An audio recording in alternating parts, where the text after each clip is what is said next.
Leaving the dead elephant aside, Lord Krishna held on to the tusk and entered the wrestling arena.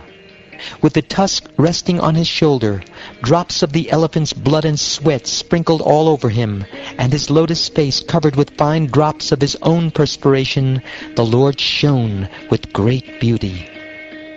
My dear king, Lord Baladev and Lord Janardhan, each carrying one of the elephant's tusks as his chosen weapon, entered the arena with several cowherd boys.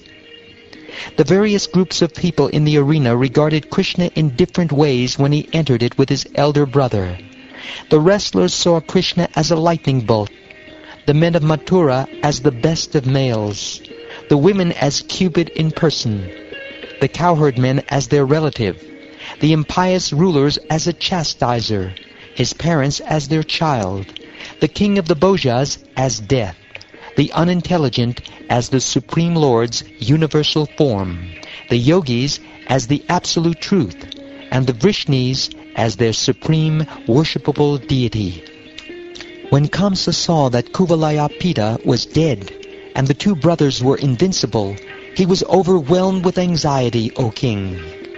Arrayed with variegated ornaments, garlands, and garments, just like a pair of excellently costumed actors, the two mighty armed lords shone splendidly in the arena.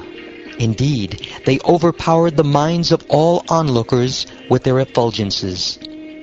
O king, as the citizens of the city and the people from outlying districts gazed upon those two supreme personalities from their seats in the galleries, the force of the people's happiness caused their eyes to open wide and their faces to blossom. They drank in the vision of the Lord's faces without becoming satiated.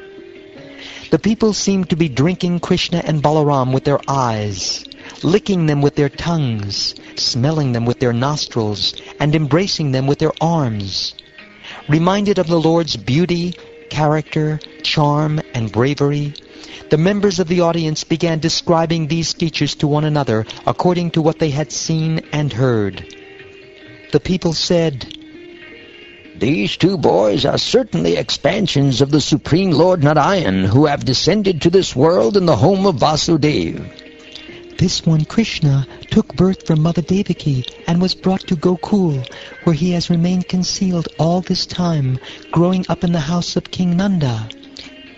He made Putana and the whirlwind demon meet with death, pulled down the twin Arjun trees, and killed Shankachud, Keshi, Denuka, and similar demons.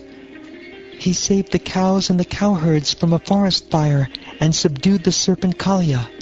He removed Lord Indra's false pride by holding up the best of mountains with one hand for an entire week, thus protecting the inhabitants of Gokul from rain, wind, and hail. The gopis overcame all kinds of distress and experienced great happiness by seeing his face, which is always cheerful with smiling glances and ever free of fatigue. It is said that under his full protection, the Yadu dynasty will become extremely famous and attain wealth, glory, and power. This lotus-eyed elder brother of his, Lord Balaram, is the proprietor of all transcendental opulences. He has killed Pralamba, Vatsaka, Baka, and other demons.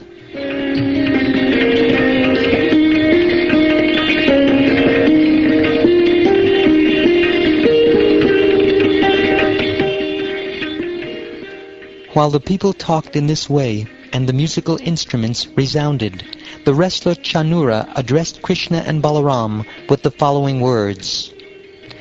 O son of Nanda, O Rama, you two are well respected by courageous men and are both skillful at wrestling. Having heard of your prowess, the king has called you here, wanting to see for himself. Subjects of the king who try to please him with their thoughts, acts, and words are sure to achieve good fortune, but those who fail to do so will suffer the opposite fate.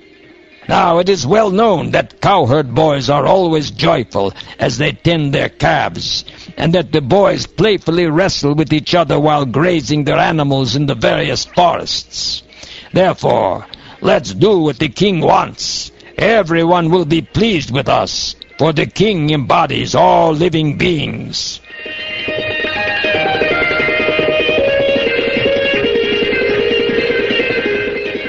Hearing this, Lord Krishna, who liked to wrestle and welcomed the challenge, replied with words appropriate to the time and place. He said, "Although forest dwellers, we are also subjects of the Bhoja king. We must gratify his desires, for such behavior will confer upon us the greatest benefit. We are just young boys and should play with those of equal strength. The wrestling match must go on properly so that irreligion does not taint the respectable members of the audience." You aren't really a child, or even the young man, and neither is Balaram, the strongest of the strong. After all, you playfully killed an elephant who had the strength of 1,000 other elephants. Therefore, you too should fight powerful wrestlers. There's certainly nothing unfair about that. You, O descendant of Vrishni, can show your prowess against me, and Balaram, he can fight with Mushtika.